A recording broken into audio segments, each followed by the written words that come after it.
The country comprises not of land, it comprises of people. We lost half the country. Why? Question that. Was it because of corrupt politicians? No. It was because of power, hungry in general, that we lost the country. As simple as that. We did not respect the people's will. I'm sorry if I don't want to come across as rude, but I feel very clear about this in my mind.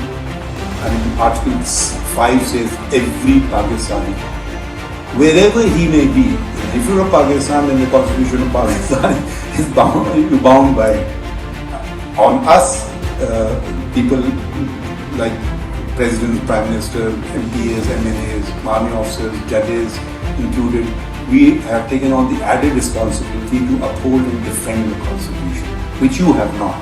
But you are bound to obey the Constitution. I hope that answers your question.